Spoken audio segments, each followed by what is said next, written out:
At Phantom Works, we make cars better than the day they rolled out. And for us, this is more than a job. Love your car as much as we do? Wow, really came out great. And we're gonna get along fine. If you were a little bit cuter, I'd hug you. Mostly. What was that? Truth is, if we have to pick between you and your car, that's an amazing amount of filth. We're not picking you.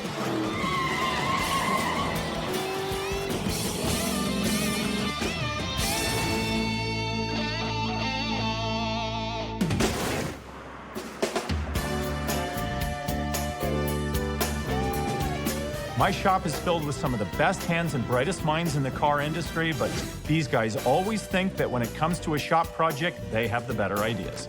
Hey, what's up? Hey, Dan. Got a question for you. Yeah.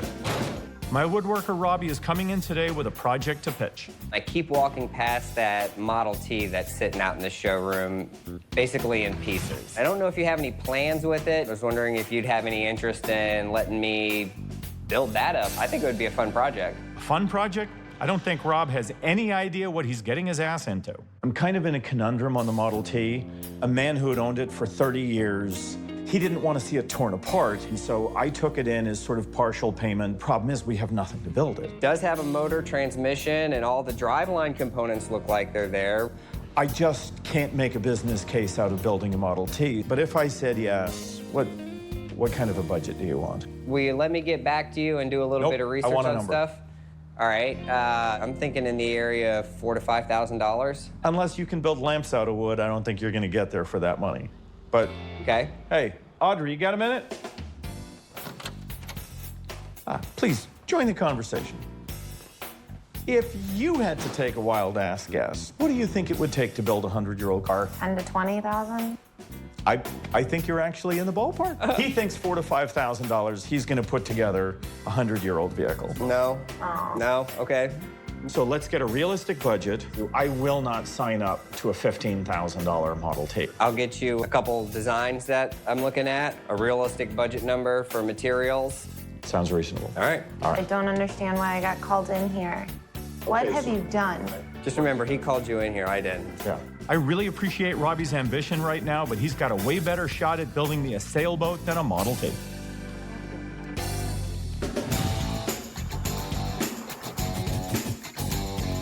While a Model T won't exactly blow my skirt up, there's nothing like seeing a '69 Camaro roll into the shop. Owner claims it's a beast that's just too damn big for its own britches. You crammed a lot of shit in here. Dual cold air system, 572, aluminum serpentine belt system, power steering, power brakes. Why does everybody want everything they can possibly jam into a car? This is an absolutely out-of-control resto mod project. It's got all the comforts of a Cadillac, the power of a drag racer, and Corvette wheels to put it all on the ground. And I'm not sure what more you could do to a car, so I have no idea what Anthony's got in store for me. Thank you. I looked at your car while it was being unloaded. It's actually a really pretty car. Did you choose the 572? So I'll be honest with you, no. I've been looking for a car for a very long period of time. It's one of my high school dream cars that I always wanted. 69 Camaro. 69 Camaro. One of the most beautiful cars ever. Yeah, right. Had to be Le Mans blue, had to be convertible, black interior. I wanted a big block. Did you have it built, or was it already It was already built. So when I saw the car, I fell in love with the car. How many miles have you put on it, and how long have you owned it? Approximately 3.5 years, and then probably 150 miles. 150 miles in 3 years? Yes. There's a couple things that are really causing a lot of issues, specifically around the heat. The current car that I have is a complete nightmare in a box. No other mechanic that I've taken the car to was able to sort the issues out. Not a big fan of the builder that put this together, because come to find out that they threw all the parts together. In my opinion, the wheels are way too wide. You're just about one finger from the outside of the tire to the pinch well. And on top of that, there are metal-on-metal sounds in the rear braking mechanism. They said they fixed it, never fixed it. So I'm out driving within 20 minutes. I'm losing steering, so I end up going on the side of the road. calling a tow truck, already lost the starter. They cook it? It cooked it. They jerry-rigged this little heat shield, which sitting in a 90-degree day, driving the car, it's like you're sitting in a furnace. Have you ever been able to turn the AC on? It does, but it doesn't really cool you down. What I was looking to do, see if we could maybe do a heat batting, the firewall. Certainly those are options. A 572 isn't exactly for the faint of heart. It's meant for the drag strip, not for the road. So if it isn't built and integrated properly into your car, well, it'll turn it into a damn pizza oven. My goal bringing the car to you is to at least get the car on the road and enjoy a Sunday or weekend. And right now I haven't been able to do that. But also getting the car back to a little bit from a classic look perspective. You want it to look more like a 69 Camaro. Bingo, yeah. You have to do something with the heat you create. The solution may not be the one you want to hear. What would be the solution? The solution may be that 572 is too much engine for a street car. And it's that simple. Mm-hmm. Which is more important to you? You know, monster motors going fast or all the power options? Because I don't believe you can have both. I agree with you. You know, maybe it's too large of a motor. Fundamentally, if it's going to keep on causing me issues and I can't enjoy the car, then it's not point in having. I'm just looking to drive the car on Sundays, right? Saturdays, maybe even to shows. All right, Anthony, I have my marching orders. We'll work to make it safe and streetable, and I'll let you know what we find. I would like to love the car. Right now, I like the car. I fell in love with it in the beginning, but if Dan and team is able to sort out the issues, I think I'm going to be close to there.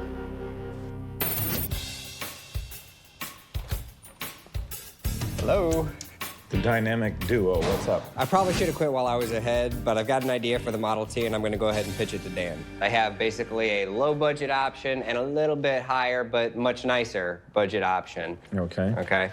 This one looks like it is pretty much all wood. I do like the C-cab design, but I'm not a real fan of the shape or anything. It's not the prettiest thing in the world. And with that, I'm looking at about a $8,000 budget. Do you like this? I'm not a fan of it. So the other one, which I am much more a fan of, has a lot more brass, but I also really like the design and shape of the cab with the multiple curves.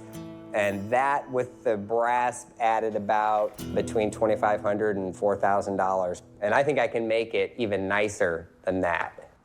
You know what I like about that big side right there is? You could put stuff on that. Phantom works. Yeah, you know, for that aspect of it, it's actually not a bad idea. Robbie has my attention. Anywhere I can put a Phantom Works logo, well, that's a plus for me. I'm a little hesitant about $12,000 worth of parts because we're not including wood, we're not including labor. I'm going to try to incorporate as much of what we have into it to keep the cost down. This is not as simple as a project as it's being laid out. I have no idea why I'm considering saying yes, but I think you're just tired of seeing that chassis sitting out there collecting dust. I'm tired of seeing the chassis, and I still think this is crazy. build a C-cab. I think you're going to love it. All right. All right. Thank you. You know I'm going to regret this. I hope not. I think I know what I've gotten myself into, but I won't know for sure until we get the Model T broken down. This isn't structural mouse poop, is it? Yeah. And we have a leak already. Robbie knows everything about dovetail joints, but very damn little about kingpins, so this old antique vehicle is going to be one hell of a learning curve. In order to turn this 1926 Model T runabout into a gorgeous 1914 brass-era C-cab, Rob is going to start by stripping it down to the chassis, getting it running, and then hand-building a gorgeous oak and steel-sided C-cab body. You know, anytime you can build something out of a tree that goes down the road or moves through the water is a good day for me. Anthony, the owner of the '69 Camaro, tells me there's a lot of metal-on-metal sounds when he drives the car. Bobby and I are going to take it out for a test drive and see if we can figure out where all these noises are coming from. Let's show you what it'll do. It's flat. Literally nothing It's flat. below 5,000 RPM. For a car that has a monster 572 big block, this car is a gutless turd. That's a major issue. Whoa! That wasn't nice. Do me a favor. Yes. Try to. Bounce it for me. Yes. Let me get up here on the front edge. We're maybe getting one. That sounded like a coilover popping. Yes. We need to get this thing up on a lift and see where those noises are coming from. Look at how bad we're hitting here. Oh, yeah. There's rub marks right here. We are heading on the outside. See what's going on there? Yep. The bottom of the coilovers are basically hitting the wheels. We're hitting everywhere on this son of a bitch. Holy shit. Look, look. I see that. The anti-sway bar is actually banging and smacking against the oil pan. The engine is sitting on the sway bar, yes. It is pinched right now. That isn't just creating a noise, that will lose an engine.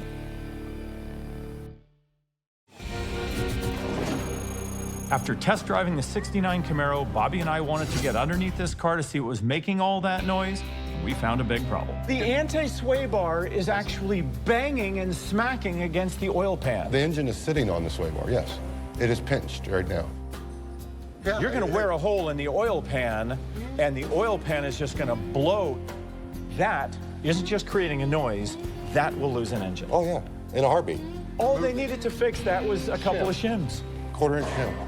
To think that this monster big block engine could have been completely destroyed over something as simple as a shim. Let's go ahead and start with a 1/4 of an inch because we know that there's pressure against it, Yes. so we can't just put a 1/16 of an inch. Right, and it's going to need room to walk because Yeah, it does move. It's all exactly. bent. It's not just a straight sway So bar. basically, Shim it. bring down our anti-sway bar.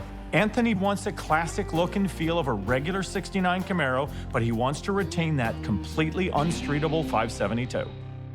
We're gonna swap out Anthony's suspension to return it to a conventional look and height. Then we're gonna change out his transmission for an overdrive and give him a better differential and really integrate it into that 572.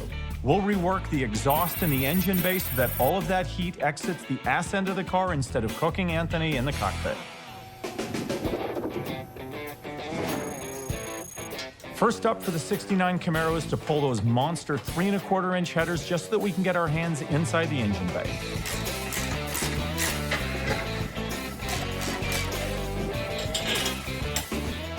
I was able to remove the exhaust with no problem.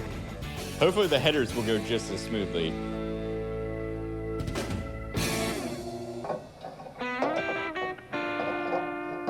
But they're not. Throw a block of wood up in there.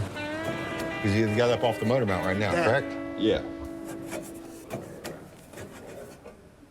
Thank you, Bobby. Goodbye. One of the things I'm kind of worried about here is being able to match up the design we have to the chassis that we have and have it look similar to the pictures that I found online that I proposed to Dan. If I wanted to make a pickup truck bed frame, no problem, plans everywhere. This, we are gonna have to kind of design build as we go along. Forever changing. There's gonna be a lot of aspects that are probably gonna change. What I'm trying to figure out now is just where the heck are we gonna start? The height, I can sit on a bucket or a chair or something. That's not a bad idea. In hindsight, I think I probably should have had some of these things worked out prior to my making the proposal to Dan. That'll work. I already see that that's gonna be a little bit taller. I think what I'm gonna do is just chop some off the bottom and bring it down. You're just gonna wing it? There's gonna be a lot of that in this project, better get used to it. I don't know, it's a little short. Definitely needs more of a bend. I've been a little bit more reserved than I normally am on things. I don't want to take a really nice board and waste it because we didn't do the preparation ahead of time. Start milling some wood. All right. Building the C-cab for the Model T is definitely the most labor-intensive part of this project. Every piece has to be cut, steam bent, and put into compound curves that wood normally doesn't like to go into.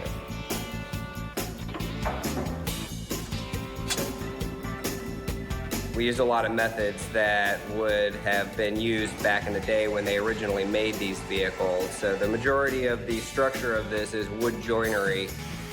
Now what I'm trying to do is get this top finish to get it so it has a nice smooth curve everywhere. I'm trying to knock all that down so that when you look across this thing, it's just got a nice flowing shape, compound curve. How's it going? Oh, it's going all right. I'm getting ready to darken the top with a really dark stain, so test a couple colors and see what happens. On the top itself? Just or on the like, top part. But you're not gonna like try it on a different piece? It's kind of how I roll. Many of these cars have vinyl top over them that's almost always black. And so in order to kind of keep that look, I'm going to go ahead and do a darker stain on it and kind of get the best of both worlds. That's kind of what I was going for. That's not that bad. Are they keeping the color of the car the same? No, I think what I want to do is go for more of a like really deep blue. Have you noticed Dan doesn't own a blue car? That's kind of why I want to go for that.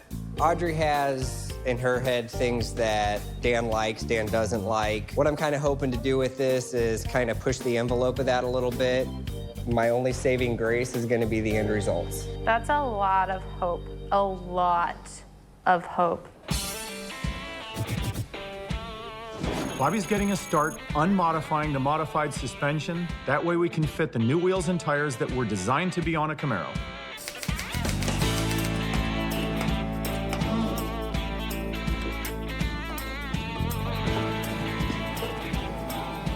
Okay. I see what's going on. That's why mother fracking. Hey, boss. Hey, what's up? Tell me what's wrong with that mount. This is the lower control arm mount for the driver's side. It's bent. Bent all to hell, but there's something else. Look at it a little deeper. Just. It's split 4 inches of weld all the way through. Yep. So talk about making noises. It'll make noises when it's cracking. Oh, yeah. This isn't a cheap part. Hell no, that car is twisting enough to twist the steel and actually snap it right in half. I'm gonna go ahead and clean it all up, TIG weld it, get everything locked back down. That's insane. Yeah. With the wood and body of the Model T now stained, I need to start getting together all the brass parts I need to finish this thing off. And I think I found a place that's going to have everything I need. Hello, wood shop. This is Mark from Model T Haven. Were you able to find all the stuff on the list? Yes, I have everything that you need. What were you able to do for the price? $8,732.46. Okay. Is there any wiggle room on that? Well, honestly, I've already reduced several of the items on the list. Okay. What about a military discount? Oh, man, I love the military, but there's just something about paying the bills. I understand. I still have to get it running and operating. The tires that I need, the paint for the metalwork, the leather for the seats. Who knows what else is going to pop up along the way with this thing. All right, well, I appreciate your help, Mark. I'll get everything sent over to you. Time to check in on Bobby to see if he's got that 69 Camaro rear suspension back to the basics. How's this thing going? Phenomenal.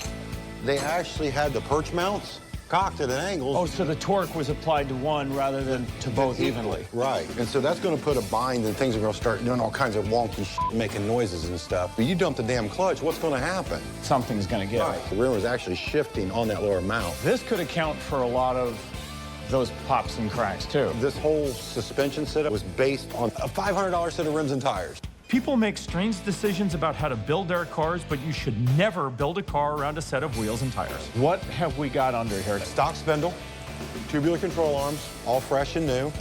Went back to the full drag length. So our geometry is like Chevrolet produced in 1969 again? Yes. Will we be able to roll this off the lift today? Yes.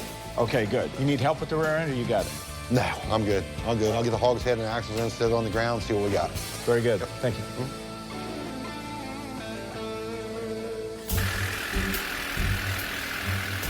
We built the side panels for the Model T out of sheet metal. Now they've been cut and shaped, and we've sent them off to Body Works to get painted. Blue is definitely not a color choice that Dan uses in a lot of his projects. The idea with the blue is to kind of get outside that comfort zone with something a little new. Let's turn it in here. It's a little light.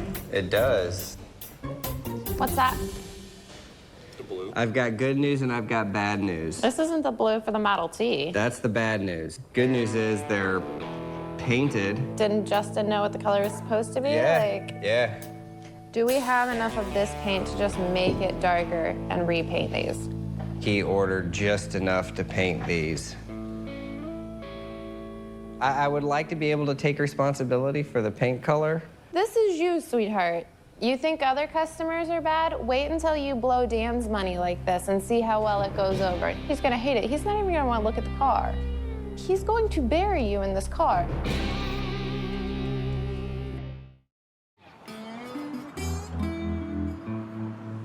body panels for the Model T, the color is just way off. It's way too blue, and that's the last thing I need right now because of the amount of money that's already been spent on this. We still have to get it running and do the chassis.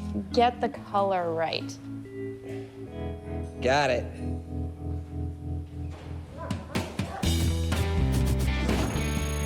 The 5-speed transmission for the 69 Camaro arrived today. We're replacing it with the current 4-speed that's in there so the owner can have more control over his big block. The transmission should just fit, but since this car's customized, nothing is lining up. Man, it's spinning. It's hitting something, obviously. You hear it? Yeah.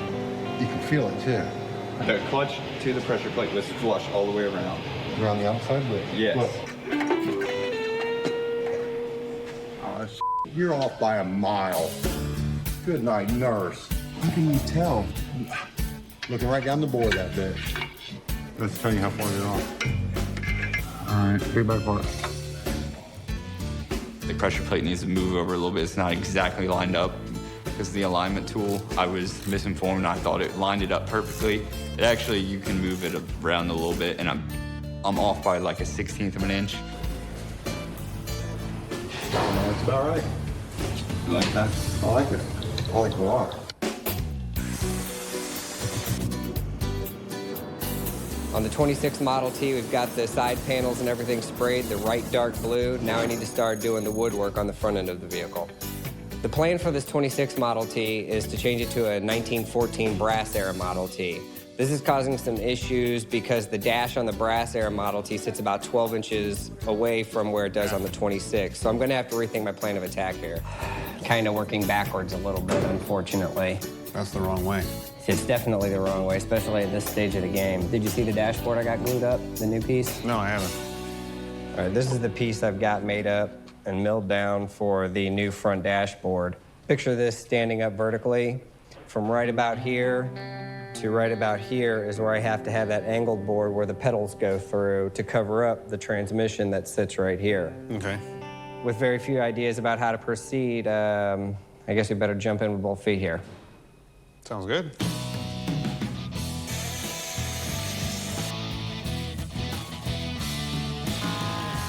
Just getting each piece of wood cut and fit into the Model T isn't enough. After it's all put together, everything has to be sanded, stained, and then coated with several layers of polyurethane. There you are. When you gonna come get this piece of crap out of my booth? Dan's been on me first thing this morning. I gotta get to work. He needs to get out. Well, I just sprayed another coat on the first thing this morning. Have you checked to see if it's dry? I haven't been over there. You said a few hours. That's the funny thing about final coats is, you know, there's final coats and then there's final coats, and That's why I hate wood. I'll be over there in a few minutes. How about now? Now? Is now good? How about now? Yeah, we're getting How about closer now? to now. You can put that down. We can get it now. All right. Dan is walking around right now, and if he was to look in there and see that in there, that might just be another point of contention. I'll go ahead and get that out of there and, you know, try to keep everybody happy.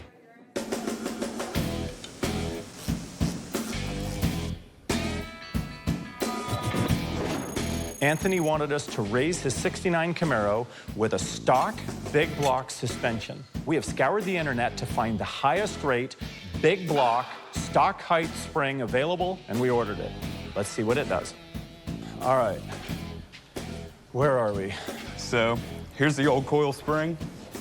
All right, so wait a second. That's the one that was in the car that Anthony didn't like? Yes. Okay, so where the hell is our... Right here, and I waited till you get here to open it. Oh, I get the surprise, huh? Yep.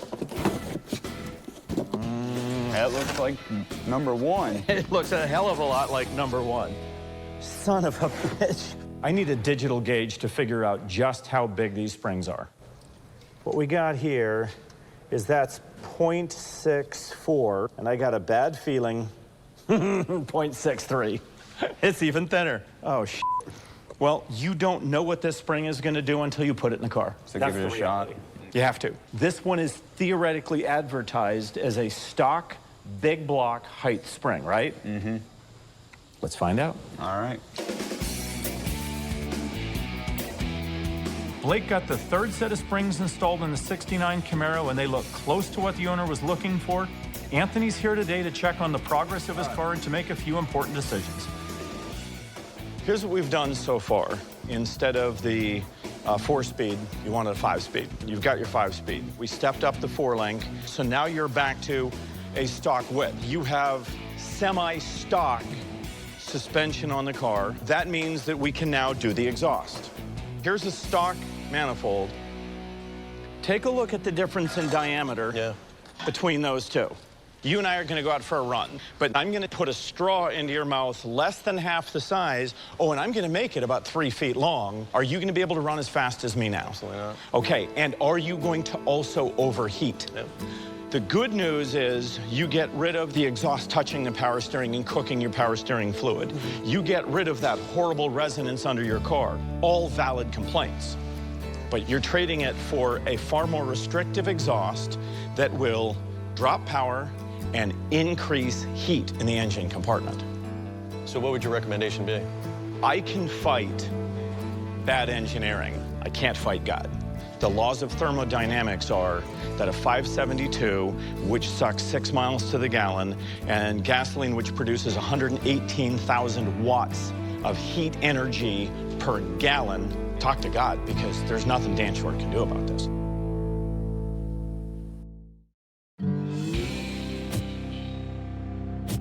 Anthony, the owner of the '69 Camaro, stopped by Phantom Works to discuss the exhaust, and I've given him a very important decision to make. Do you want to go ahead with the largest stock exhaust system we can put on the car? Yeah, fair enough. Okay. We'll optimize it in every way we can. We'll get the freest flowing mufflers that exist. Once we do that, then we deal with the heat one step at a time. Overall, it sucks. I know that he did his due diligence, tried to find every way possible. I have to trade that performance, which I'm not really comfortable with. We've uncustomized a custom just to partially recustomize an uncustomed custom. The 26 Model T now has a floor, windshield, and steering wheel, and a lot of the brass parts that we need that hopefully will keep Dan happy when he sees the bill. Now we're ready to start the mechanical, but we really can't start an engine without a gas tank. There wasn't necessarily a place for a gas tank to be mounted. And anything that we had available aftermarket or for the car that was period wouldn't have fit with what we built.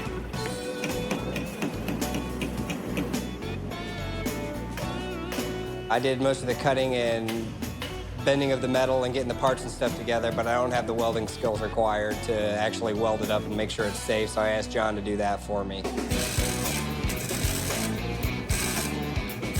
Once the tank is built, we have the filler neck installed and then the output line for the fuel line. We'll make sure that it's pressure tested and that it's not going to leak once we install it.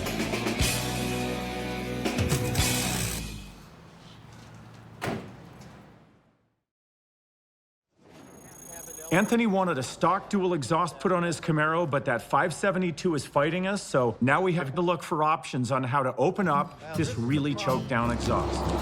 When you have a really tight radius, as soon as you start trying to bend the pipe, it'll shrink the tubing in the top and collapse it. Is this 2.5 That's 2.5 inch, right. Holy crap, I don't think we've got a full 1.5 inches left. Right. So I've lost half of my exhaust system.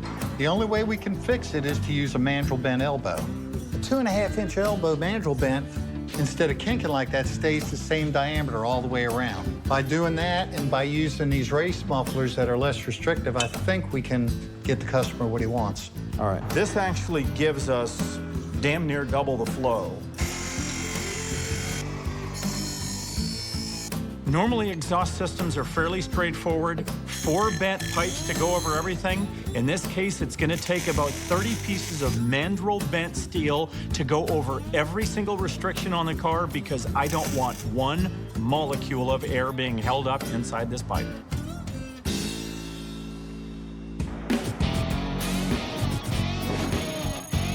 We're kicking butt on the 26 Model T.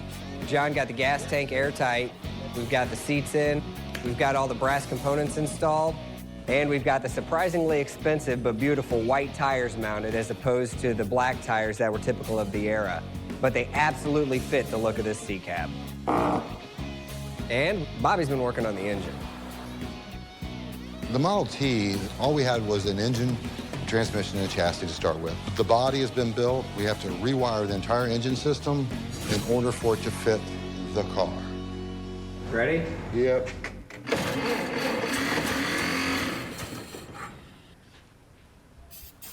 Go.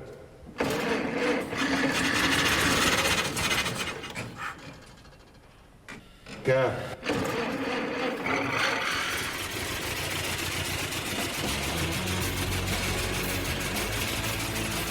That's the Model T, buddy. It's a good thing to hear the engine running, but the rear wheels are locking up, which means we're not ready for a test drive.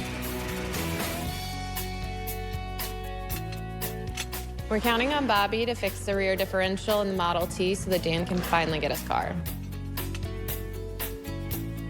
All right, Bobby, where are we at with this? Well, ma'am, somebody rebuilt it, but they didn't shim. That's why this drum was riding against the axle face and the backing plate. Are they spinning at Oh, least now? look. So we can test it up on the jacks, and Yes. then if everything goes well that way? Yep. If it doesn't work, what do we do? We have to rip all this back apart again. Again? Yes.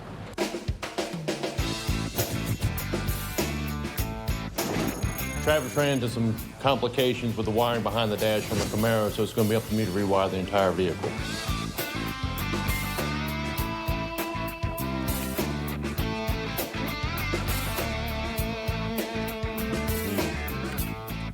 I just went through every inch of wiring and every connection. There's no way to rewire this vehicle without massive amounts of work. I'm going to have to show this to Dan. Here's what I'm looking at. We've got wiring coming in under here. They've eliminated the bulkhead connector and closed up the firewall. Where are the normal holes? They're closed, they're gone. The firewall was replaced with a solid sheet. So the firewall from this car is gone? Yeah, and if you think that's bad, look at this. They relocated the battery to the trunk section, and that's feeding the starter. There's nothing that protects that starter wire as it comes through that piece of steel. Nothing at all. You can't wire a car like this. The only way to rewire this car would be to rebuild the firewall. And rebuilding the firewall means we got to basically rebuild the entire front end of the car. At this point, it's just become completely impractical to rewire this car.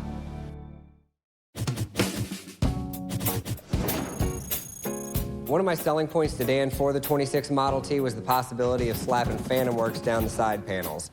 He could take it to shows and show the different side of the business other than just building muscle cars. Raymond and I decided to go with a look that fit the air of the vehicle, but we decided to go with laser cut stencils instead of doing it how they would have done it back in the day.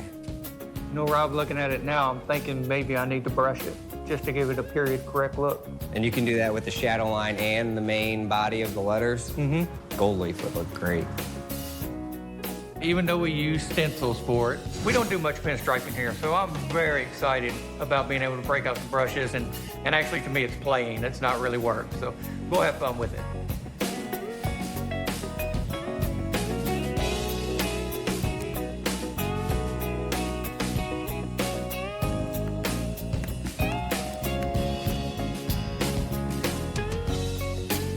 The lettering is pretty much the last step in this journey. Now it's on to Judgment Day when Dan gets to see the final product and the bill.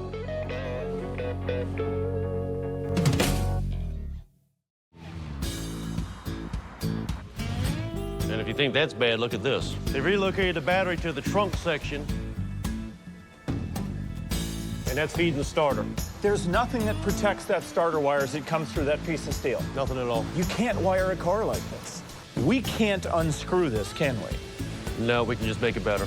Everything's terminated at the device that is running. I'm going to have to put in factory quick connects to match up to the stock equipment that he wants installed.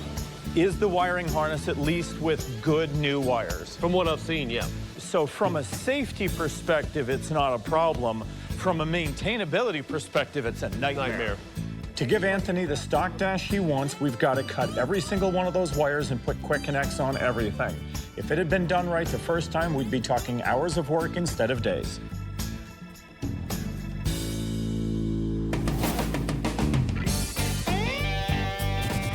On the 26 Model T, Bobby pulled a miracle out of his hat and got the rear differential working.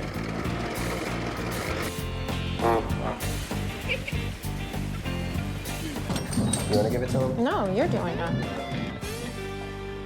Now it's time for Robbie to face the music and hand the car over to Dan along with the bill. When we started, what was the number you gave? I mean, you understand brass is expensive. Are these parts mostly original, or are they aftermarket, or both? It's a combination with some reproduction parts and original parts. The original 1914 carbide generator was an expensive portion. Is it black or brass? It is brass. What was the final number of parts? Well, I mean, you really have to see the car. We've been doing this for months now. Let's just go ahead and get to this. 16.5. 16,500? Yes. You guessed 12,000. You spent 16,500. You're my customer, essentially, for this. I know what your level of expectations are for other people's vehicles. With the amount of money that I ended up spending on it, we came out with something that I think anybody would be proud of. I say we go look at it. Let's do that? Let's go do that. Okay. The labor cost on a project like this could easily reach 6 figures. If Robbie couldn't manage such a small parts budget, I can only imagine how many shop hours he let this Model T consume. There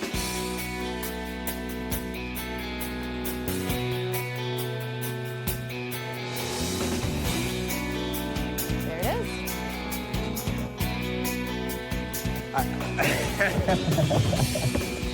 Wow. That's gorgeous. That was that chassis? The only original parts on this thing are the frame, suspension, motor, transmission, driveline. It's gorgeous. It might be the most beautiful car I've ever seen. I'm glad you like it. You definitely went on brass overload.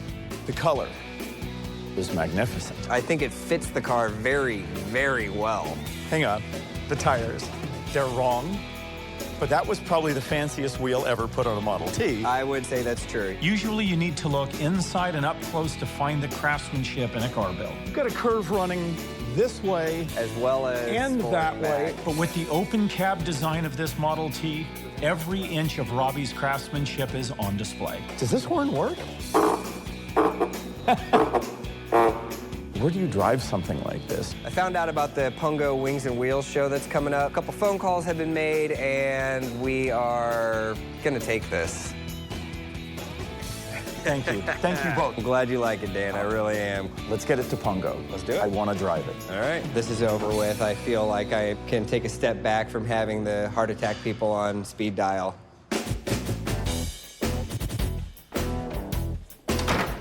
Hey, Anthony. Okay.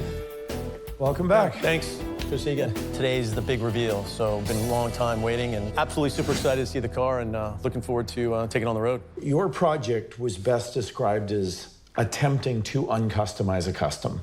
The one thing about your car, the basic metal craftsmanship was actually really good. The integration was terrible. In retrospect, you know, I would have gone probably a different route because of some of the gremlins that kept on popping up, right? Wheels didn't fit correctly, was breaking down the road, power steering would go out. Mm-hmm. So, beautiful car, but from a mechanical perspective as well as integration perspective, it was 1 out of 10. It was like a 1. As I got more into the car, drove it a little bit more and more things appeared. Picked up the phone, called Dan. So to get this car integrated, wheels and tires that drove brakes and steering and suspension components, and ride height, exhaust that modified cooling systems in the entire bottom of the car, interior, top, wiring that was rather interestingly done. I'm sure that you were frustrated, I was frustrated. Did you ever think about giving up during this project? Yeah, I felt like giving up before I even brought the car in. This has not been an easy road. For me, the car's been an 8-month roller coaster. So if you read that, you'll see the highs and the lows of the roller coaster, right? Absolutely. So I hope and pray it's what you want. You want to go see it and more importantly, drive it? Let's go. Let's go.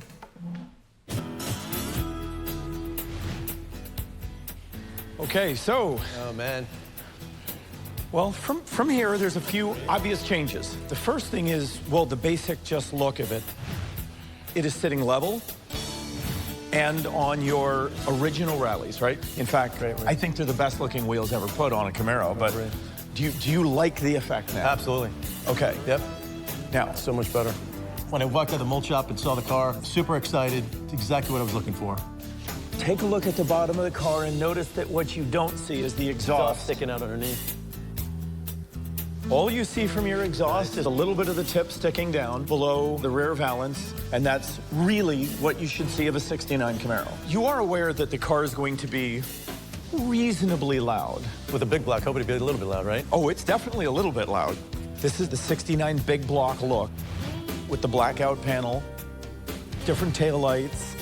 Inside your car, stock console, steering wheel, gauges. The brutal 572. In order to give you space, you've got a set of ceramic-coated LS6 manifolds. We've made it drivable and radically changed the aesthetics. Is this the car that you were looking for? Absolutely. This is right back to my expectations, so it's perfect. Would you like to go drive the vehicle with all the systems working? Let's get going. All right.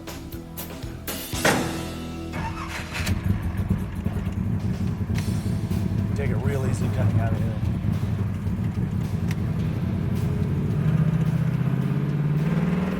Performance was there, drivability, everything was working where it wasn't before.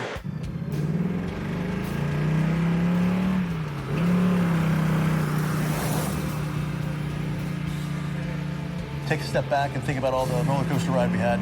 Absolutely worth it. There's no question.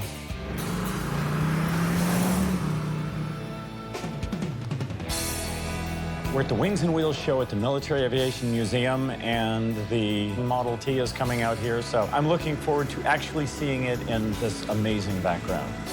Look, here's the car Daddy worked on.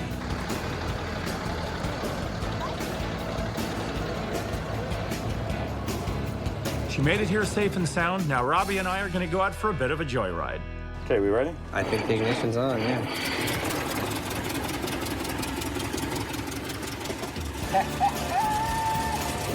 Tell me this isn't just about as cool a little toy as you'd ever want to drive. Good morning! I'm really happy to see her running like this. This is 100-year-old magic. Dan's happy. We're done. I want it to stay that way. Woo! We had to be doing 15 miles an hour. It was amazing. You are instantly sucked back 100 years in time. Crazy. I need like my derby hat. He's got it right there. Let me see that hat. It's close. Oh, this is so cool. Robbie transformed the chassis of a 27 Model T runabout into a magnificent 1914 brass-era C-cab with quarter-sawn oak panels, period paint, and stunning white tires. I wasn't sure it was worth building, but Robbie made me a believer. Anthony's 69 Camaro came in as an overheating drag strip custom with all the nightmares included. We unscrewed the problems, giving Anthony a more streetable car with dozens of cosmetic improvements. Tap the pedal and this Camaro moves. Stomp on it and it's a rocket. At Phantom Works, we make cars better than the day they rolled out. And for us, this is more than a job. Love your car as much as we do? Wow, really came out great. And we're gonna get along fine. If you were a little bit cuter, I'd hug you. Mostly. What was that? Truth is, if we have to pick between you and your car, that's an amazing amount of filth. We're not picking you.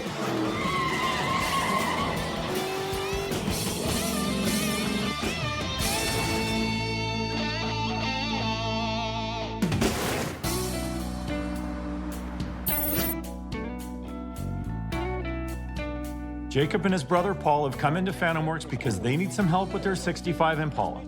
I brought the car out. Can you drive it into the shop? It actually doesn't run. It doesn't start. So not starting is a problem it's had? Not starting is a problem. All right. Never a great sign when the damn car won't even start. Time to find out what's going on. Here we go. All right, now here's where we got to give it a little gas, guys. So let's go. Give it a little kick. There we go. Overdrive. All right, that's good. You know, this is the night prowler. I need it to look sinister for the night. I want to enhance the vehicle, like the Green Hornet. Do you have a list of what it is you want done with the car? Doesn't start. Even when it was starting, it was shut off and shut on. Okay, just randomly shut down. All right. The headlights will go off, tail lights go off and on. I'm not sure if the digital dash is actually accurate.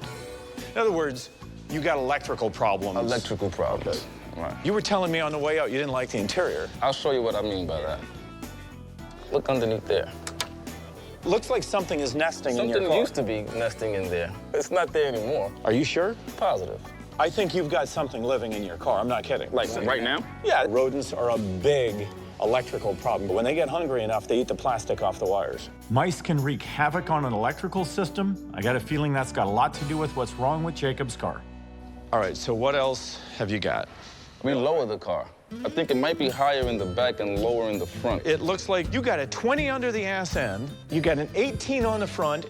When we get a bump, it bounces and it hits the ground hard.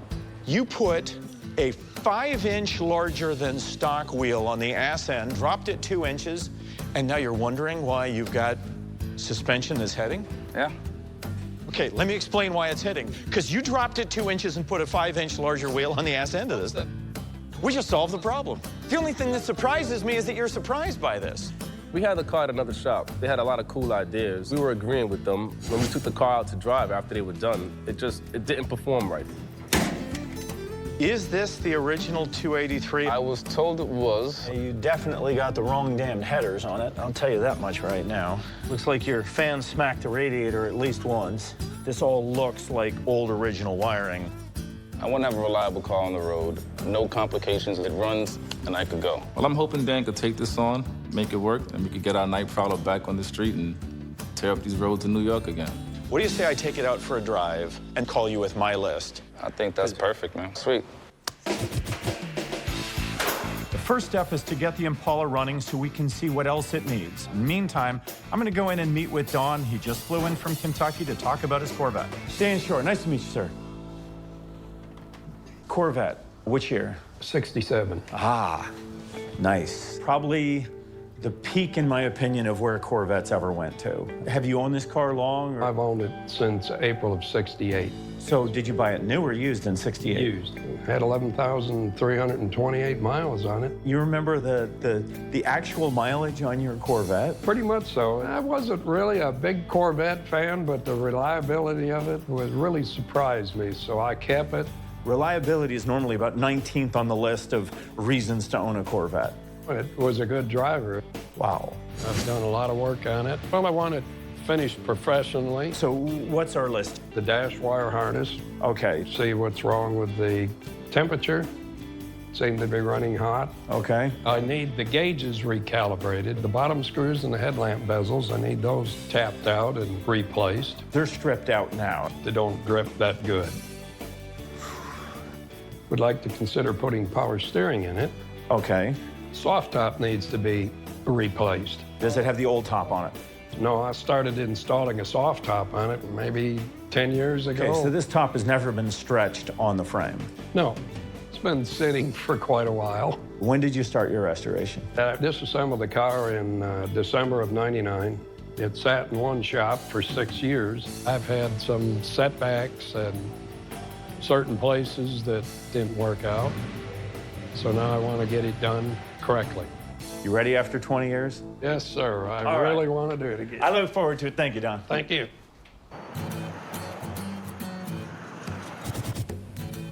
Don's 67 Corvette just came in from Kentucky, and the car's a beauty. Now we need to see just how closely Don's list lines up with what the car really needs. Here is his sheet. Install a wiring harness in the dash, so he wants the entire dash gutted. Set engine timing, engine temperature, the soft top, fuel line, clutch, install the interior. Yep, we need an interior. Power steering, change all the fluids. Hang on, pop the hood. Let's just take a quick look. Our coolant level is actually good. All right. Engine oil is good. Pop the master cylinder cap and let's see what's going on. You gotta pull hard. Here. Yeah, it might be better if you do it. You f***ing young guys are soft. Ooh. Yeah. Okay, we got some crud and some schmutz and crap in there. That looks pretty nasty. With this car, we're really going to take care of a lot of mechanical things. We've got engine tuning, some carburation issues, and we've got to go through the brake system. Electrically, he wants everything in the car gutted and replaced. And then cosmetically, well, the entire interior and the top needs to be redone. So we've got a fair list on this car. You got the list. Thank you, sir. The 65 Impala was a non-starter when it arrived. Bruce rigged some mechanical wiring connections so that Bobby and I can take this thing on the road and see what it needs. What the hell's that? There's some sort of an animal living in here. Look at this. That's mice. Oh, yeah, there's nesting material. So, I'm not buckling in. If this thing decides to get rabid on me. Water temperature is 198. We'll calibrate that. Oil pressure of 20 for a small block Chevy. That's not outrageous. Ooh, this thing is low. Oh, we're stuck.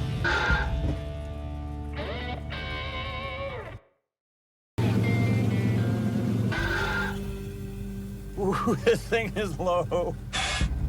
Oh, we're stuck. This is stupid low. Who the hell builds a car this low? Holy thing, you see the smoke? We're killing every mosquito in Norfolk right now. I think our mouse is on fire.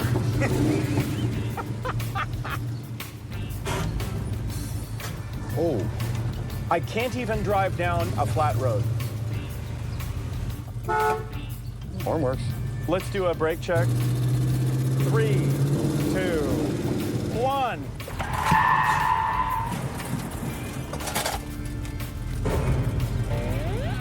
That was your exhaust. It just passed. We have some brake work to do. You smell that? Yeah. This thing's a oil burning pig. Well, and I asked them, I said, did you rebuild the engine? And they said, well, we repainted it and put it back in. This motor is a dog with fleas. This motor's done. Okay. We know what we got to do. On Jacob's 65 Impala, we're going to replace his worn-out 283 with the engine of his choice. Then we'll fix the electrical problems, solve the suspension issues, repair the brakes, customize the front grille, clean out those rats, freshen up the interior, and cap it all off with paint fixes that have his car looking and driving like new. We did an initial inspection on the 67 Vette. Now we need to do a test drive. Let's take it for a little ride. Apparently, we're going to drive this car on just a couple of shipping blankets.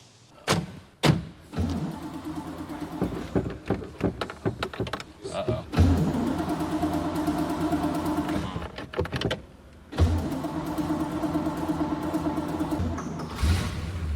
All right, we have a fuel delivery problem to the carburetor. Okay. So I've got a flickering red light on the dash. I have no e-brake. All right, I got a pretty gruesome exhaust leak. Okay, I got no speedo. Okay, lighter works. Oh, that's one thing. I've got almost no steering return at all. Okay, we don't want to go into that wall. Horn works. Car's got some pickup. Just a little. He says it's running hot. I want to watch the gauge, and then we're going to pull the thermometer out and take a look at what he means by hot. All right. I'm going to let it idle for a couple more minutes, and we're going to see just what that temperature does. Okay. What you got on the gauge? It's just shy of 210. Yeah, motor's at 175. The gauge is running a lot hotter than the engine. Yeah. So I'm not sure it's an overheating issue, more of a gauge issue. Kill it. It's sort of like he did a restoration, and we got to fill in all the blanks. So let's rip the dash out, let's get those gauges rebuilt, and we'll send it back to Bobby when you get done with all your stuff.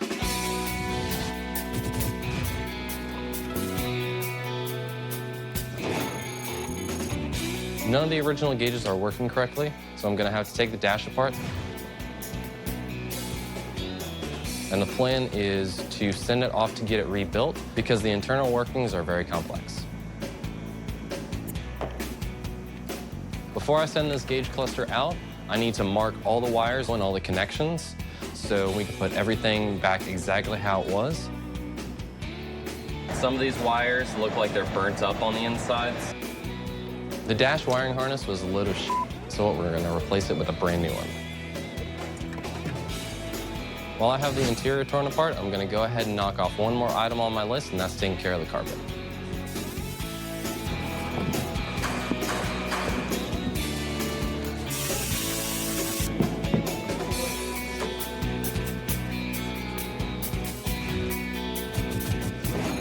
When Jacob found out his 283 was bad, he had one hell of a change of heart about his cruise-mobile. He now wants a road-crushing 454 with all the trimmings.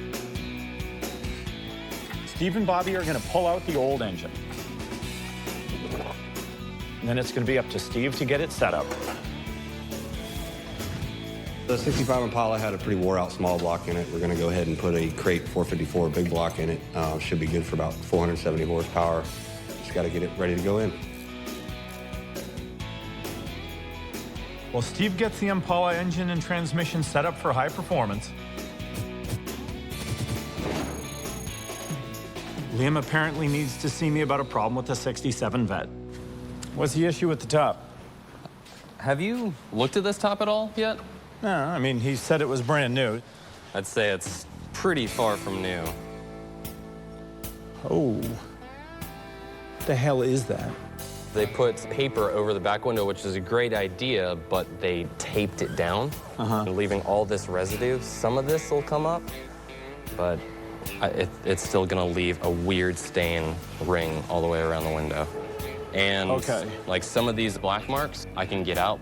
These darker ones are right through the plastic. This has never been installed, has it? No.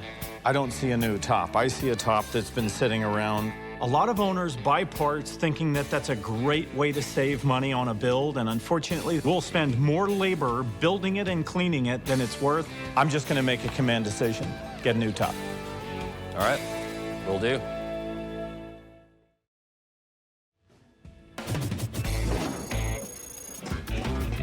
Steve installed the brand new motor and transmission for the 65 Impala, so it's my turn to replace the rear differential with a new beefier one that can transfer all that power to the rear wheels. The first step is removing this old differential, and it doesn't want to cooperate. I'm using hammers, and undercoating starts falling all over the place.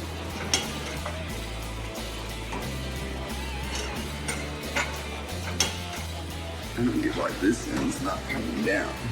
It's gonna be a bitch. The mounts are really rusted, so it wasn't easy, but I finally got the suspension springs out.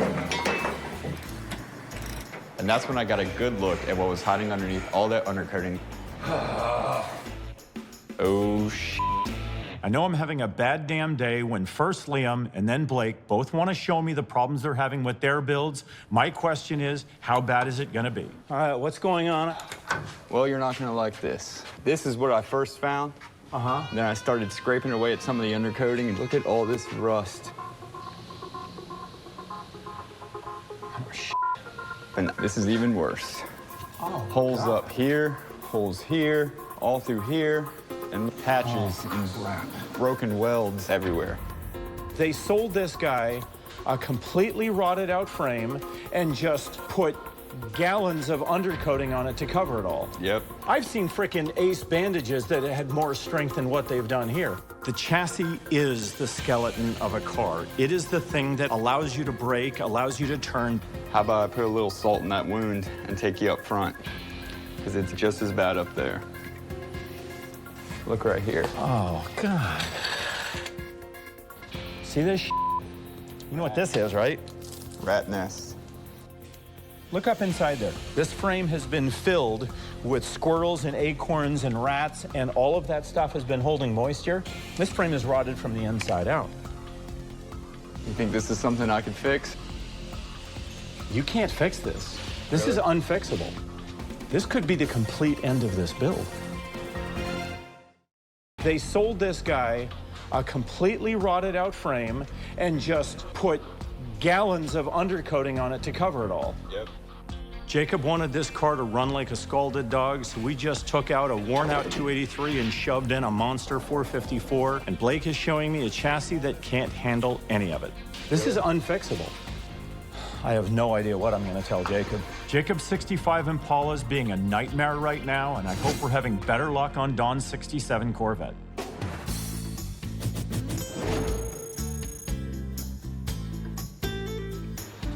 it going? Have you started on the headlights yet? I have not, no. Okay. I've been finishing up the dash wiring harness and got the gauges in, and I was going to put those in here very shortly. We sent the original gauges out to a Corvette specialist, so I'm really interested to see how they came out. Damn. They came out real nice. The back of it looks amazing Yeah, compared that's to what it was fantastic. before. The stickers are back on it. Yeah. Look at that, February 24th, 67. Well, that's in real nice shape. It really is. Do they work? The new gauges look amazing, but we won't know if they work correctly until I hook them up to all the new wires I've run.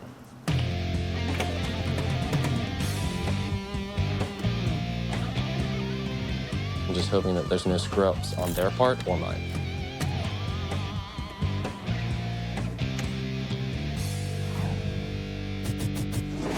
On the Impala, we have to make a new plan, so Jacob and Paul have to come down all the way from New York just to see what we found. Take a look at the condition of the metal. The whole frame is basically rotted. You see, this is a patch, that's a patch, just everywhere. This is crazy. I don't believe this. It looks like a patchwork quilt, doesn't it? Yeah, it does. Exactly.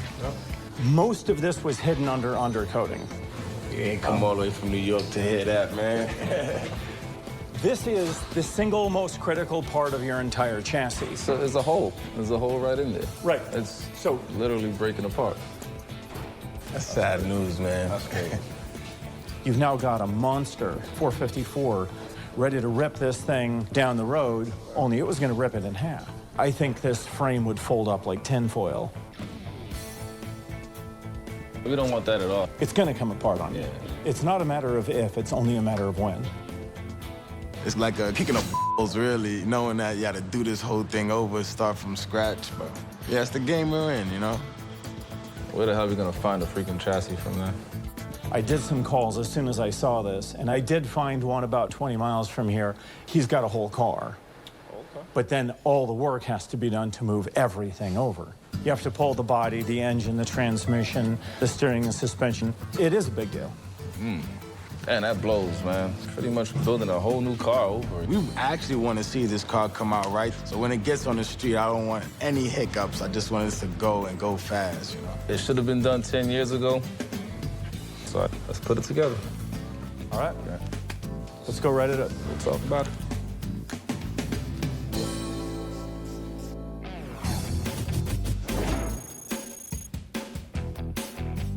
It took a while, but I finally got the rebuilt gauges in the 67 Corvette all wired up. And the first thing I noticed was that the speedo and the fuel gauge were not working correctly, so I went ahead and replaced the cable, and that takes care of the speedo. There we go. So that leaves the fuel gauge. Bobby thinks that it might be the sending unit, so he's gonna drop the tank, pull the sending unit out, and we're gonna get it tested. God, I hate these fiberglass tubs.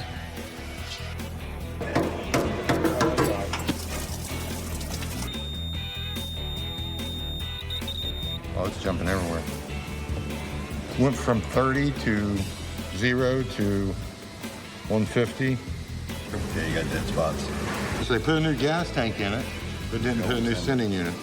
Bobby installed a new sending unit, so we're thinking this problem should be solved. That's a good sign. It's a very good sign. It works. Bobby and I are driving out to take a look at the 65 Impala we found in the country. From the pictures, I'm hoping this donor can solve our chassis problems. Yeah, here she goes. How long has this been sitting out here? It's actually been sitting out here for 3 months. 3 months? Yeah. Okay, and before the 3 months? 10 years, probably. 10 years, okay. Are these tires included? Oh, yeah, you guys can have them if you want them. The surface is not bad. No. And what I really like is that's original paint on this car. The sheet metal appears to be in good shape, so right now I'm cautiously optimistic that this car is exactly what we need. This thing has been sitting in the mud. See how we have all this sand? That tells me it was in a flood. Car being underwater or into mud for a long period of time, well, that'll eat a car up. Oh, shit. Oh, my God. There's nothing left of this. Do you see what I see? Yeah, I see you, and I wished I didn't. Hi, Dan. I can see him through the frame. So that's not a good thing, is it? No. This is actually far worse than Jacob's 65. By a long shot, yes. Bobby, Game over. We're done. That sucks. How long has this been sitting out here? 10 years. Bobby and I drove an hour to see what we thought was going to be a good chassis donor for the 65 Impala. Do you see what I see? Yeah. Hi, Dan. I can see him through the frame. Well, it didn't work out the way we hoped. So now Audrey and I are continuing this search online.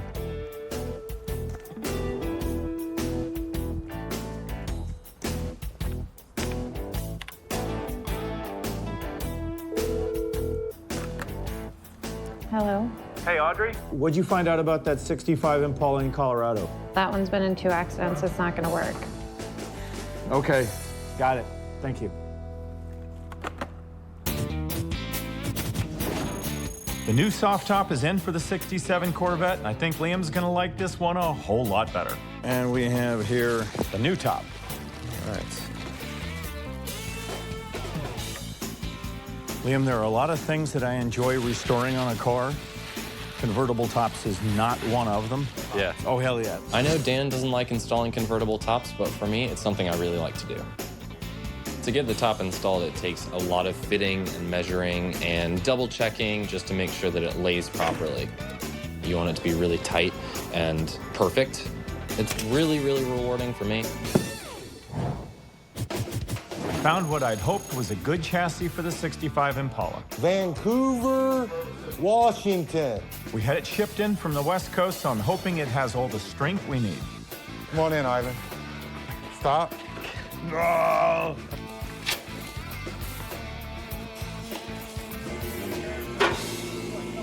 Hey guys, we got a nice chassis? So far, so good. I don't see nothing that's beat up or banged up or twisted. Spring pockets are perfect. I mean, it's got a little bit of scale, but it's just a surface film. Yeah, the hips are great. This is a no-hit car. It just bothers me to have to go 3,200 miles for a damn chassis. Now that we finally have a solid foundation for our 65 Impala, we have several big steps to take. First, we're going to separate the body from the old chassis. All right, hold on, slow. Looking good. We're good, stop right here. Next, we're going to remove the entire drivetrain. Stop. Then we're going to save everything that's good enough to go back on the new chassis. While Bobby and Jay are doing that, the new chassis is being blasted. Then we're going to put a heavy coat of epoxy inside and out to protect it from those New York salty roads. All right, down we go. At this point, it's on Jay to get the restored frame all set up with the rebuilt steering and suspension components, all new brake parts, and then finally, new body bushings that's going to give Jacob and his brother the ride of their lives. After that, we can finally reinstall the engine and get this Impala set up to drive. Well, hang on, you're pulling the whole f***ing chassis. This is a big job and not one we really wanted to take on, but it's going to give Jacob and his brother Paul a car that isn't going to fall apart the next time they hit a speed bump. A little bit more. Hold to you. Stop. Excellent. With things finally progressing well on the Impala, it's time for Liam and I to address one of the small problematic areas on Donald's list. I'm going to pop it off, make sure you grab it so it doesn't go flying. These headlight buckets are made of a very brittle type material called pot metal, and these things are very hard to get a hold of. Whoa, I see what he's done. He's using all the wrong hardware, and he's worn out his bottoms. From screws constantly going in and out of the bottom tabs, they're just stripped completely out. So what I've got to figure out is, can we get him a screw that fits through the bottom hole and will actually bite into the bottom mount? It's got to be like this, just slightly thicker. Right. Let's go see what we get.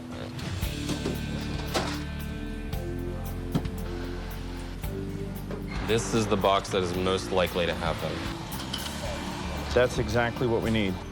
So let's see if these will fit the bottom. I hope so. Here's the difficulty. When you drive a panhead screw like this into a casting, it'll shatter if it isn't exactly right.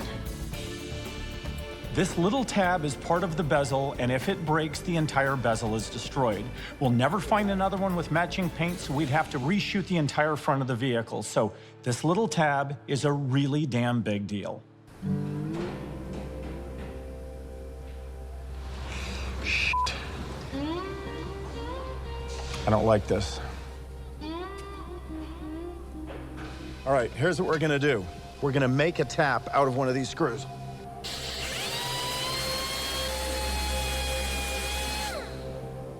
Doesn't that look a lot like a self-drilling screw now? It does, yeah. I hope like hell this custom tap is gonna work. It's still tight, but it's moving. Oh, I can definitely feel it cutting now. But guess what? I've now made one full circle. It's amazing how much a little tiny piece of metal will make your heart beat. The restored chassis for the 65 Impala's all been rebuilt. It's time to see if it lines up with the body. Come down real nice and slow. Am I good, John? Nope, nope, nope, nope. Stop. We need to come back a little bit. Keep coming. Keep coming. Easy. Good? Yep, we got an inch. This end needs to come forward, I think. Yeah. The chassis looked beautiful. The body actually looks good, but right now the two don't appear to be lined up. 2 1/4 inches. Let's go look at the other side. Okay, we got 3 1/4 inches. The ass end is over that way, and the front end is 1/2 inch to the right. There was no point putting a chassis under it if it isn't strong and straight. That's right. I want both, all right? What is it that's unequal? It's the thickness of the pucks themselves. There was a brand new body bushing kit under the car. Unfortunately, it looks like it might not have been the correct one. 65 Impala. I don't see any evidence that shows me that the bushings are anything but the same height. If you've got a body mount bushing kit that is of different thicknesses, you've got the wrong fucking kit under the car. So what do you say we order the right kit and we make it right? Don, the owner of the 67 Corvette, wants power steering. The parts have just arrived. New center link, pitman arm, new power steering cylinder. It's on John and Jay to get that installation done.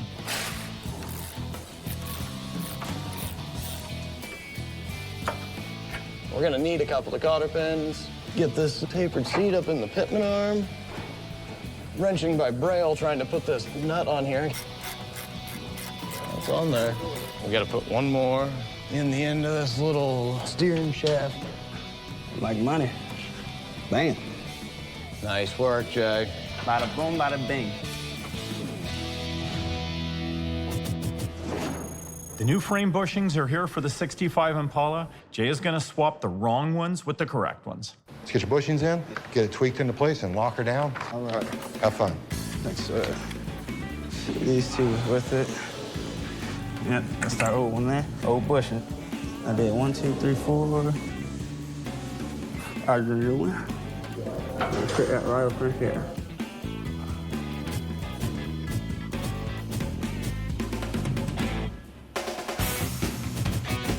The new steering system's been installed, the interior is in, everything's ready to go. It's time to take this Corvette out on the road.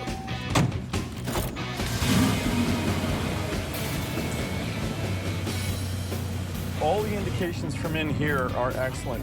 Check out our brakes. 3, 2, 1. Felt good. Damn near arrow straight. I got a good stripe from my back tire, my front. Beautiful. The go pedal seems to work. It works very well. Clutch feels beautiful. I gotta tell you, this has been a reasonably successful test drive. Aligning the body and the chassis and those new bushings did the trick on the 65 Impala. So Blake and John were finally able to get all the mechanical systems set up for this monster 454 engine. It's ready to roll. That still leaves one very important step, getting this monster motor fired up and running like it's supposed to. Crank it. Stop. Crank it. Stop. Go for it, Jay. Try it. Is it in park? Yeah, I'm in park. Try it. Stop. Did you with this timing? Try it. God. What the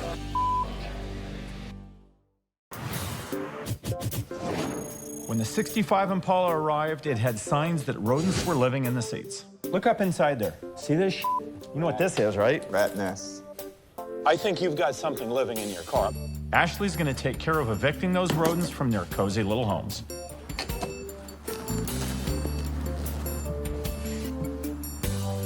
Hey, Liam, you gotta come see this shit. Literally. Where's this car from? New York. You know they got big rats up there, like mutant rats. What's a town on this? Yeah, have you gotten your rabies shot yet? You probably should. Oh, Jesus. We're gonna have to replace all the foam in this whole seat. All right, gloves, respirator, hazmat suit. You got 911 on speed dial, right? Just in case you collapse. All right, good luck. Thanks. Once the rodent crap is taken care of, Ashley can get to work rebuilding the seats.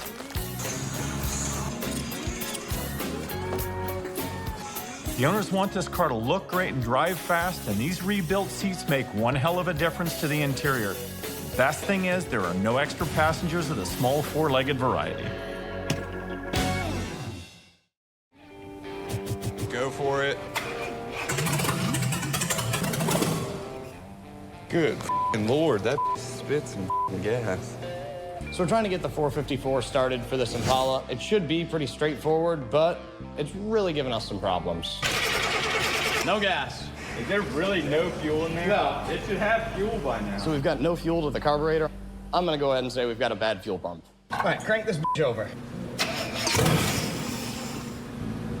Yeah, you got no pumpy. Y'all installed that, not me. Fine, you Not play. me.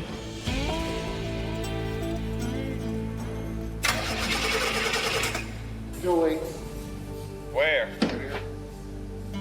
The fuel filter hose was loose. It just needed some tightening. Sorry. We got the engine running. Now all we have to do is set the timing, adjust the carburetor air-fuel ratio, and adjust the idle.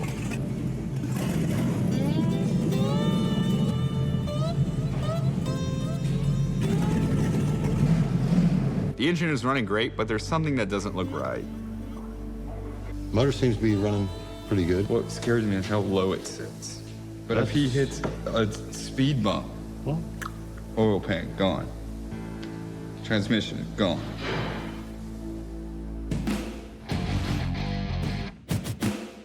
When the 65 Impala first arrived, it was really close to the ground. Unfortunately, that new heavy engine made it even lower. We're gonna get it on the lift, put some new coil springs in it, hopefully take care of that ride height issue and our brakes. The 67 Corvette is almost done, so it's now time to do those final finishing touches before Donald comes in to pick it up.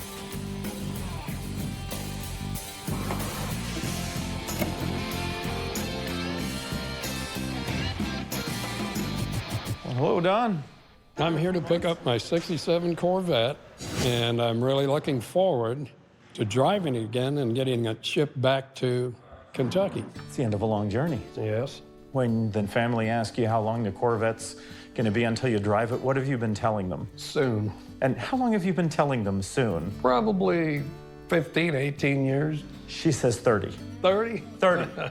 When would you have had it done if we hadn't jumped in? Probably ended up in a nursing home before I got it finished. There were a few little surprises along the way. We took care of the engine, the mechanical issues. Your gauges are actually functioning like they were brand new. Speedometer works? Yes, it does. And that was a combination of the speedometer and the cable. Both were bad. Really? Yes. I had put a new cable in there. What decade was it? 1990s. For 40 years, the car has been sitting. For 30 years, you've been telling people it's almost done. Are you ready to actually go see it and drive it? I certainly am. Let's go Donald, look at it. There's your invoice. Let's go look at your car.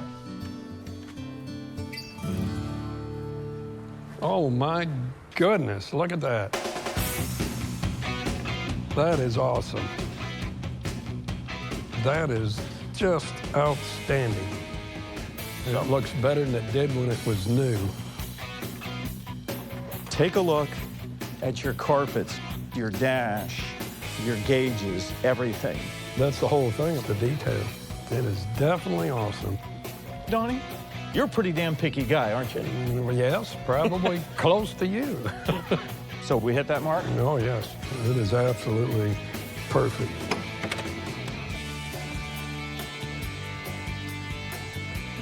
And that is beautiful. As tight as a drum.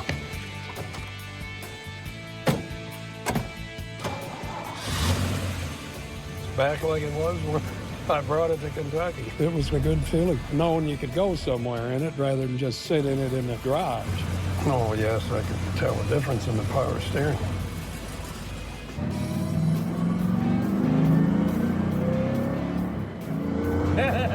Whoa, more power. It brought back memories of my younger days. That is outstanding.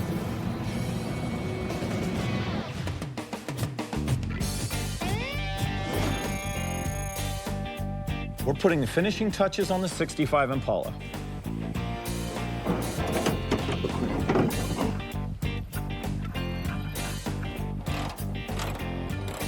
There we go. And I can't wait to see what Jacob and Paul think of their mouse-free, vastly improved night prowler. Good to see you. How you doing there? Good to see you. Right. We had this big car with this absolutely tired-ass, worn-out, half-running motor. I mean, it had a little growl to it. It had a growl? That was an exhaust leak. That wasn't a growl. So then it was decision time. If you're gonna do all of that work, you might as well just put in a big block and enjoy the ride. Big block meant heavy-duty transmission and really dial up all the systems. Your chassis was just rotted. The car's been sitting outside for a while, yeah, in the winters and the snow and the salt and such. So we ripped the skeleton out of this thing and put a new skeleton in. So you're saying you pretty much performed surgery? And then we found our next new problem. You remember how you said the front end was already sitting lower than the ass end? Right, right. Well, add another 400 pounds to the front end and guess what happens? Slammed on the floor. It goes down even lower. It's a low rider. Yeah. You finally got your car sort of leveled out. Then it was time to rip the interior apart. You had families of mice living in the car. It looked like the world's largest chocolate chip cookie. Wow. Your foam and your cotton. We had to completely rebuild the seats. Your invoice is split. We spent about half on parts and about half on labor. Okay. So, who's getting the bill? I got a phone call. Hold on. Jacob? It was hot. This is hot. You ready to go see it? Yeah, let's check it out. Let's go see it. Sweet. Man, super excited to get the car back finally. Put that car back on the street in New York and just tear up some roads. Oh my gosh. Whoa. Yeah, baby. Yeah. Yeah, man. That's an Impala. Look at that. All right. Yeah. All right, so first of all, the best part of this car is just the look of a 65 Impala, right? Notice the car just sits level front to back. It's clean. It's mean now, isn't it? Yep. Now, take a look here at the rear wheel. That's clean. That's clean. You've now got a significantly improved brake system. Sweet. The interior. Sweet. Look at that. These seats, they've all been rebuilt on the inside. Got your stereo there, a hidden antenna, new speakers in the back, and of course the wiring. Yeah, it was all loose down here. Now they're all, so it looks clean. Now everything works on the dash. What do you say we go check out that monster-ass 454? You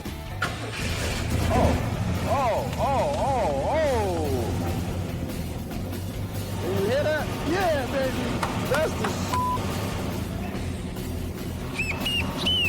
Yeah, baby. Yeah, baby. Woo! This is awesome. Ready to go drive? Yeah, man, let's take it.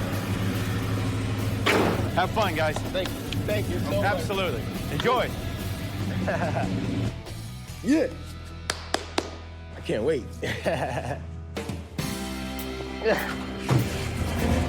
I usually have a girl with me, not you.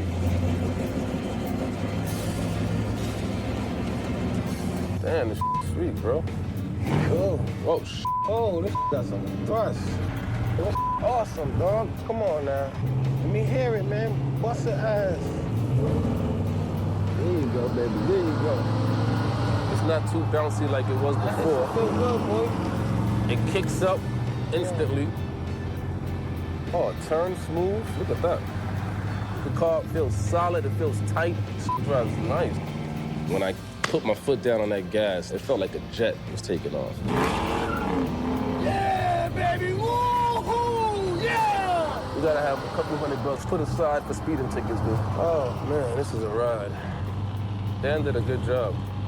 Well worth it, bro. Well worth it. Good job. I love it, I love it.